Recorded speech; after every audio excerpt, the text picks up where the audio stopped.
please excuse my voice. It's still a little hoarse, still a little dry, so it's gonna sound like I'm whispering. I'm not trying to do ASMR, but my voice isn't really up to scruff right now. Anyway, what's supposed to be day 11 of my unofficial month of Super Sentai is the 26th season in 2002, and that was Super Sentai Hurricaneger. If I'm not mistaken, that's supposed to be rooted in Kabuki. Oh man, this one might be a doozy. So let me just first start off by saying this one was a blast to watch. I was really looking forward to watching this one. Unfortunately, this is the last of the currently available Shout Factory DVDs of Super Sentai that they have. And I have to say, I think out of all of them, I think out of all of the 11, or I guess technically 12, I was the most excited to watch this one because I kind of had a proper introduction with it from watching Hurricaneger, because they actually had a 2-part episode with this particular season. When I was talking about Hurricaneger, now anytime they go back and do something that's quote unquote Japanese and they go extra, this applies. I don't know how to put it, but I felt like there was this I almost want to say rebirth in Super Sentai, or rebirth is a strong word, maybe more so like a refresh, maybe because they just celebrated their 25th season, 25, technically 26 years, they wanted to,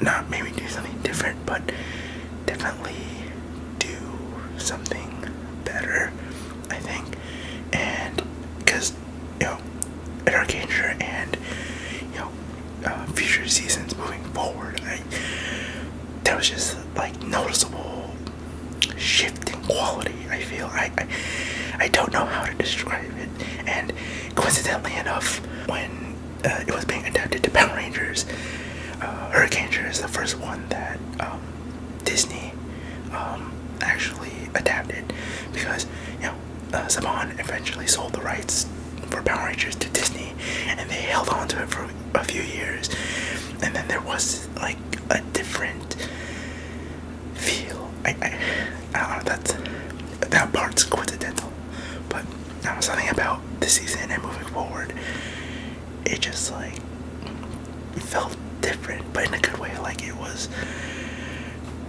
like it had really matured. Considering that's 26, like it was like a full-fledged mature adult. Considering it's like 26 years old, but I don't know. It sounded like complaints when I talked about it, but it was just observations. But coming off of watching Time Ranger and Gal Ranger, Hurricaneger just felt fresh again, especially with a lot of the things that they did, and it was just a blast to watch, and I can't wait to eventually watch this season again.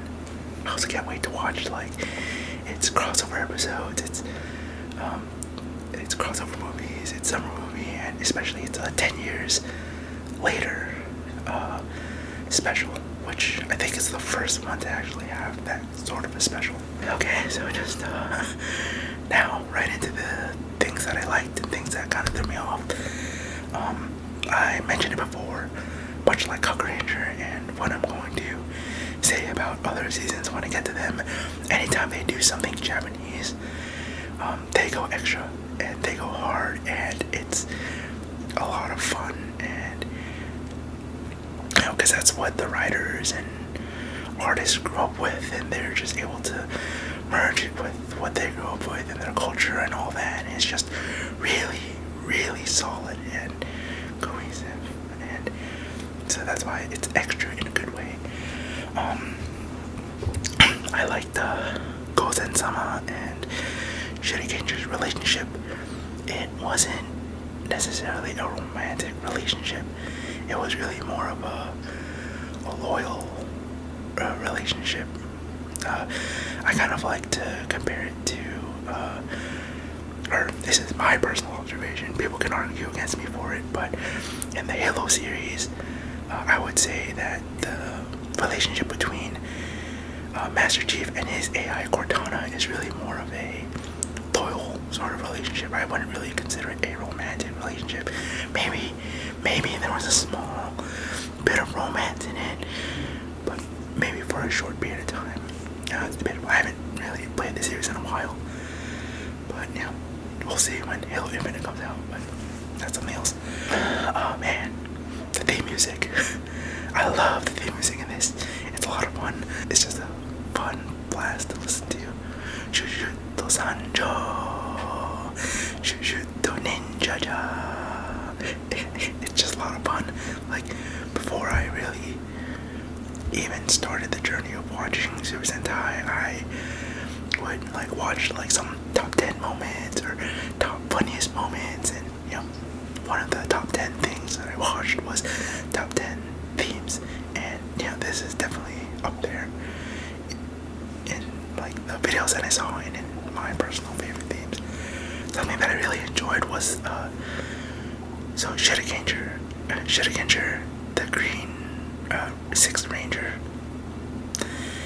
doesn't necessarily have an identity the same way that, you know, most Rangers have a personal identity. He is human. He was a former student of the schools, but he there's no single actor portraying Hurricaneger, or well, they have the same voice actor, but in terms of the person who moves into Hurricaneger, is always a different person. And the funnest part about it was that they were Easter eggs. All of Hurricaneger's identities were past Sentai actors, and it took me a while to realize that.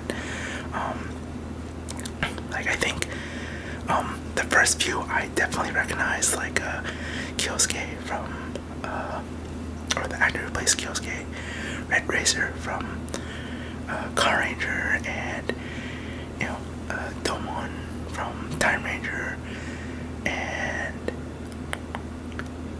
there's definitely at least one more person that I recognized before. Like eventually figuring it out. You know, at first I thought it was random. Like, oh, they just needed an actor to film the place. But then, you know, as I started to realize more and more and more, I'm like, wait a second, are they all past Sentai actors? And it turns out they were. Of course, the actors who were in seasons I did not watch, I was not able to pick up on. The ones that I did recognize, I thought were random, but then there were a few that I'm like, I can't put my finger on it, but why is this person so familiar? And it's because it turns out that they were past Sentai actors. I think the first time I really, I definitely know that there are 2 instances I recognized that happening was the actor who played Kenta Date, Mega Red, was a disguise, and the actor who played Goro from All Red from All Ranger. It's like, it was hard for me to pick up on them. I'm like, they definitely look familiar, but I couldn't put my finger on why. And for me, and that just goes to show that for me, hair is probably enough to, you know, for me to not recognize anyone, because they didn't really have too different of a haircut, but you know, they like dyed their hair a little bit. It was lighter, I think, and it was enough to throw me off. So, you know, I know people give Superman a lot of crap for his disguise just being glasses and like a little swirl in the hair, but you know, I'm probably gonna be one that's gonna fall for it. So, you know, I think there's something to it.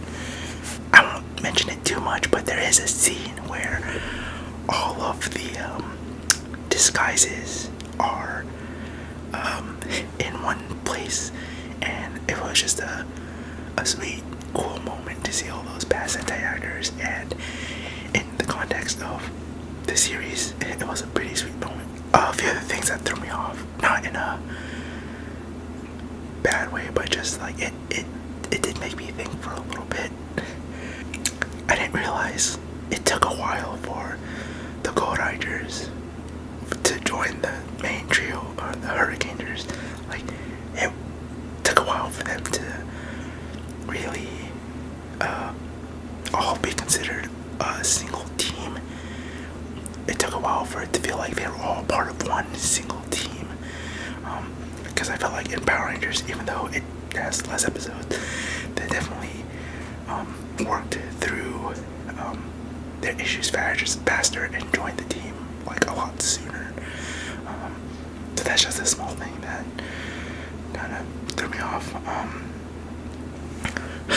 Maybe I should have, something else that threw me off, maybe I should have paid attention more, because in the beginning, when it's doing the school ceremony between the two schools, and the villain group, the Jiganja, destroy the school, did all the students just die? Like, I'm not sure, I think I was hung up on, expecting it to have certain similar things in Power Rangers, because that's what I grew up with, and I was just expecting, at the end they were gonna rescue all the students. Like, but then that didn't happen. I'm like, did I miss something? Did they die? Did I have selective watching or something? Oh my god. So this next part, it's kind of rooted in my favorite episode, so I guess I'm just going to talk about my favorite episode.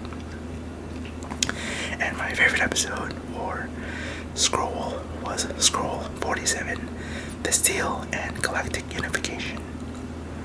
In this episode, at episode 47, it's pretty close to the finale. I'm pretty sure it's like the start of the endgame arc of the series. And this episode just kind of shows how much they've all grown, because the Hurricaneers were three kind of outcasts, because they kind of sucked. They were kind of seen as the delinquents of the schools, but part of the reason why the three of them had to become Hurricaneers is because they were the only three left. And I don't think there was a scroll prophecy the same way that they had in Power Rangers. So the Gold Rangers, the Navy and Crimson, Kabuto and Koaga Rangers, who are part of a different school, because part of the series has like it's centered around a feud between the two schools, and they get closer, and they get closer with the Hurricaneers. And then Gozen-sama, who kind of looking back, kind of thinking about it now, it's kind of like in what I've noticed for a lot of the villains in or what I've noticed a lot in the villain groups of Super Sentai is usually they are serving like a bigger villain, and then that bigger villain just kind of comes out of nowhere in like the last few episodes around the finale endgame arc. And then I just noticed that they kind of do something similar with this, except on the Ranger side. So Gozen-sama is the kind of the higher being that the Rangers are all serving. In this episode, Gozen-sama explains why she became the chosen one to carry out the task that she was burdened with, and the Rangers come to an understanding, and they're put in a situation where they finally understand what they're fighting for, because when they're fighting together and Gozen-sama asks where's his strength coming from, and they all kind of say like what they realize guys and what they're fighting for. And it's kind of like the themes of their schools. And it might not be the greatest translation in English, but the translation came out to something like limitless or Mugen and bonds. And but for some reason I thought limitless is kind of more like, I kind of thought like technique or power or something. And then when I figured that out, I'm like, that's some Naruto stuff. Because, you know, as someone who also watched Naruto Shippuden, and you know, there's the you know, the well of fire between Naruto and, like, you know, he's, you know, pitted against Sasuke, and they both represent will and bonds, or technique and bonds, or whatever.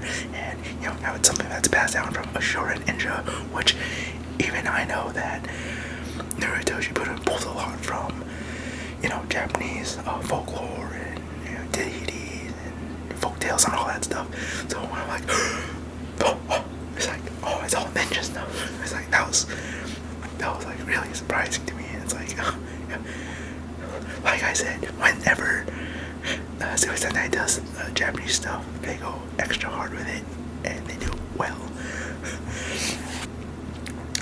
But it does make me wonder how many other sort of tropes or you know, story or character elements also pull from like general Japanese knowledge, or even just any sort of